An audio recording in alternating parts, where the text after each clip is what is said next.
All right, let's settle one of the great tech debates of our time, Waze versus Google Maps.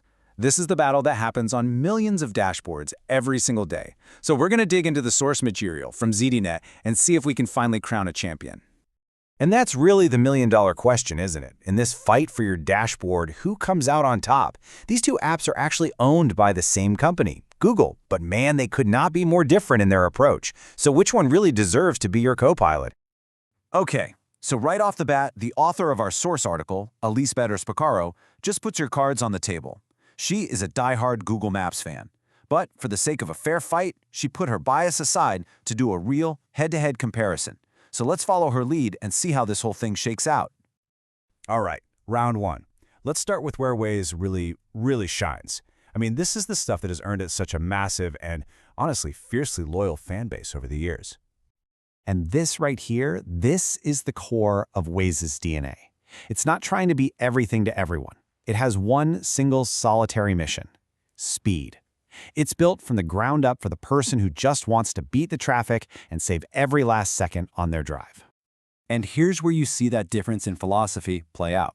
Waze is, well, it's aggressive. The second it sniffs out a faster route, boom, you're on it. Even if it's some weird side street you've never even seen before. Google Maps is a bit more polite. It'll say, hey, there's a faster way, but it waits for you to give it the thumbs up. So it comes down to a choice. Do you want an app that takes the wheel for speed, or do you want to have the final say? For pure, unapologetic speed, Waze definitely takes this round. You know, Waze was literally built on the idea of crowdsourcing. It turned every single driver into a traffic reporter in real time. Now, Google Maps has added a lot of the same features, but Waze still has that key advantage. It takes those user reports and immediately plugs them into its rerouting engine. That instant feedback loop is its secret weapon for dodging traffic jams as they're forming. Ah, yes. This is probably Waze's most famous or infamous feature. And it all comes back to that amazing user reporting. People don't just report police ahead. They report if they're hidden or even flag those new mobile phone detection cameras. Google Maps will give you a basic heads up now, but it's just not on the same level of detail. For drivers who want to know everything that's happening on the road ahead, Waze is the hands-down winner.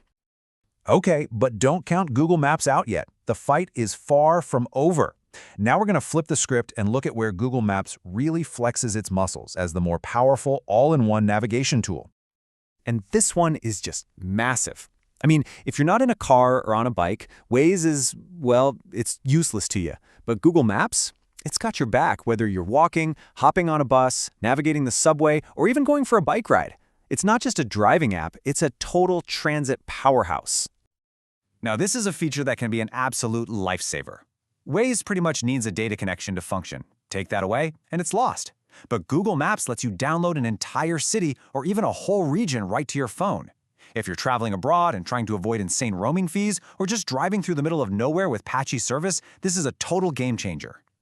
At the end of the day, they're just designed for different things. Waze is your fun, quirky co-pilot, right? You've got the little cartoon cars and the celebrity voice packs like Master Chief from Halo. Google Maps is more of a powerful tool for exploring the world. You can flip on satellite view, check out restaurant reviews and menus, or even use Street View to see what your destination looks like before you get there. It's less of a toy and more of a Swiss Army knife. So both apps have gotten an AI upgrade with Google's Gemini, but they're using it in very different ways. With Waze, you can say something like, "Looks like a jam up ahead," and it'll report it. It's cool. But with Google Maps, the AI is way more integrated. You can ask it complicated stuff like, "What's a good lunch spot near my destination?" It becomes a real travel assistant. For sheer usefulness, Google Maps gets the point. Okay, the bell is about to ring. We've seen the strengths, we've seen the weaknesses, we've watched each app land some serious blows. Now it's time to go to the judges' table and see the final tally. According to the ZNet analysis, so in Waze's corner, a final score of 3 wins. It took home the gold in navigation, traffic reporting, and of course, those super detailed police alerts. That's a really solid performance. But in the other corner, with a final score of 5 wins, it's Google Maps. It pulled ahead with its sheer versatility, more travel modes, those crucial offline maps, a richer interface, deeper AI, and just being available on more platforms. And here it is, the final breakdown. You can really see the pattern, can't you? Waze absolutely nails the pure, in-the-moment driving experience, but Google Maps wins on being the more powerful, versatile, do-everything tool. So, based on the numbers, that's a clear victory for Google Maps. But hold on, a scorecard doesn't tell the whole story, does it? The best app isn't just about who gets the most points, it's about which app is the right tool for the job you need to do. So let's break that down. Look, it really boils down to this. If you are behind the wheel of a car, and your #1 top priority is to dodge traffic and get where you're going as fast as humanly possible, Waze was built for you. It is a laser-focused tool that is brilliant at its one main job. But if you need an app that does more than just driving, Google Maps is your answer. It's for the person exploring a new city on foot, the daily commuter who takes the train, or anyone who wants to really research a place before they even leave the house. It's the complete, all-in-one package. And that brings us right back to the beginning. The article might have picked a winner on points, but the real champion is whatever app fits your life and your trips the best. So after seeing this breakdown, who's the clear winner for your dashboard?